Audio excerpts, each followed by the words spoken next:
It's really difficult to separate futuristic technology from dystopia.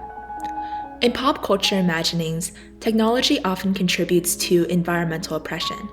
Think large advertisement holograms in overcrowded cyberpunk cities, robots roaming nuclear wastelands, and autonomous aircrafts that weave through skyways clogged by clouds of pollution. When asked to think about the future, these mental images may come up easily. In fact, manifestations of these aesthetics exist in some versions of the present already. The examples are endless. But there is an emergent counter-movement to this pessimism. Instead, we could achieve a future where human innovation services existing ecosystems. Growing communities would collaborate with rather than exploit environmental resources, developing systems that continuously make use of and regenerate what already exists in our world. Through climate-focused building, we mend the seemingly insurmountable divide that currently exists between humanity and the environment. This is solarpunk. Welcome to Earthtech Radio, your gateway to exploring how technology is transforming environmental science and shaping a sustainable future. I'm your host, Michelle Liu, and I'm passionate about creating a future where innovation uplifts communities and protects our Earth. For a clear definition, solarpunk is a political, artistic, and technological movement first contextualized in the late 2000s. Solarpunk gained traction through niche online spaces and quickly became a popular cultural vision through aesthetic, artistic, and literary interpretations of the term. Examples of solarpunk through history really preceded solarpunk itself. Truly, the formal naming of solarpunk arrived really late. For the amount of centuries, inventors and scientists have practiced solarpunk-based thinking. There's the environmental architectures that existed in many ancient civilizations. Think the natural terraces and clay pot irrigation systems invented by Chinese scientists, the Persian badgirs that utilized natural wind to create airflow inside of buildings, and the aqueducts developed by the ancient Greeks. In the industrial period, the anti-colonialist scientists pushed by Filipino polymath Dr. Jose Rizal championed fish pens and green spaces. And in the 1970s, earthships, or off-the-grid sustainable living quarters, promoted wide-ranging technologies from passive heating to wind power. In all of these examples, engineering and technology don't conquer nature. Rather, it becomes an extension of nature. This is a solarpunk fundamental. Solarpunk may have begun as an imaginative and optimistic utopia, but recent discourse increasingly calls towards the actions we can take to achieve this shared future. So when the future seems so bleak, what exactly makes engineering solarpunk? Is there a technological reality to this movement? And if so, how can we achieve it?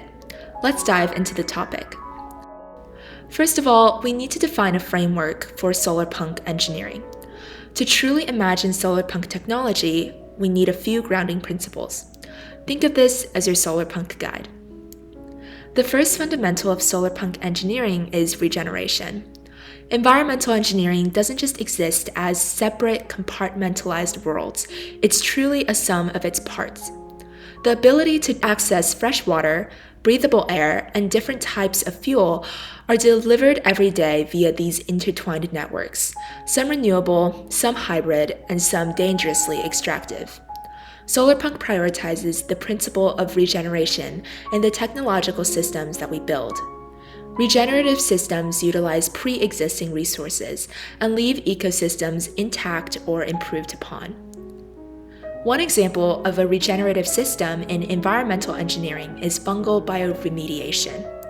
In this process, mycoremediators, including different types of fungi, degrade and detoxify an array of harmful pollutants in soil. These organisms serve a short-term restorative purpose and can be employed after stormwater infiltration or oil spills. In the long run, they strengthen the soil environments they help clean up, making these mini ecosystems much more resistant to potential future influx of harmful chemicals. By building solarpunk, we encourage ecological resilience, finding ways current technologies can perform the vital and self-sustaining functions that uphold planetary fitness. Another focus solarpunk pushes for is the use of local materials. In current technological development processes, materials may be acquired in ways that harm our environment. Destructive mining practices, rapid deforestation, and transport over long distances. The resulting technologies created are not sustainable or compatible with locally provided resources. Therefore, they fail to become resilient and long-term implementations. In a solarpunk world, the use of local materials isn't just an environmentally friendly anomaly. Rather, the practice is interwoven into the design process, shaping how technologies are built and maintained. For instance, in areas with high bamboo coverage, cement bamboo frame technology is increasing in popularity. Essentially, this practice employs a locally sourced hybrid fiber to build sustainable and disaster-resistant structures. Through developments such as these, locally found materials make up an integral part of daily life. Solarpunk also calls for decentralized power. As for now, this is a far-reaching concept. A decentralized energy system relocates energy production facilities closer to the site of consumption. Essentially, activity would be run by smaller grids rather than a traditionally centralized power station. This makes it easier to integrate sustainable energy and reduce transmission costs. Typically, decentralized power grids enable greater autonomy for the communities they service. Independent sources of energy can respond more resiliently in the case of a central outage and can be designed to fit a specific set of environmental needs. Furthermore, the spread of decentralized grids creates new opportunities for development, installation, and maintenance, making local economies more likely to support these initiatives. One current example of solarpunk decentralization is the use of small-scale wind turbine projects. Due to the scalability of these initiatives, decentralized wind energy centers can more easily align with local interests, providing power to nearby residents without inflicting a high environmental toll on surrounding areas. Finally, solarpunk isn't solarpunk without the foundation of equity. If you disregard this important guiding principle, solarpunk really becomes greenwashing. Beyond developing ethical and sustainable technologies, we must ensure fair distribution, accessibility, and long-term environmental justice. When applied to technology, this vision takes on many different forms. First of all, we can involve communities in the development and implementation of environmental tech from the very beginning. There's never a one-size-fits-all solution. Forcing unneeded development or disregarding more specific environmental needs defeats the very purpose of sustainable technology. We can push for laws that prevent the environmental infringement on historically marginalized communities under the guise of eco-friendliness. One person's green city may be another person's displacement.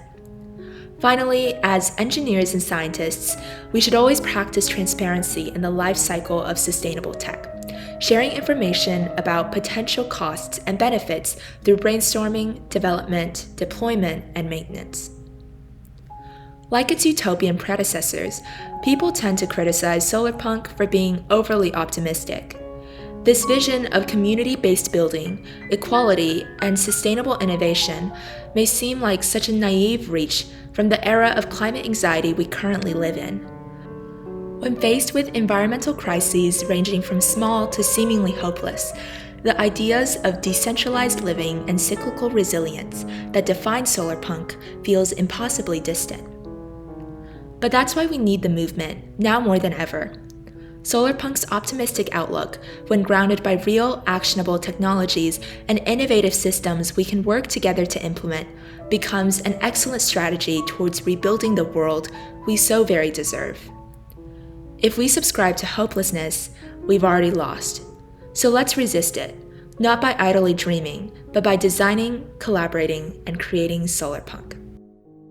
Thank you for listening to today's episode of Earthtech Radio.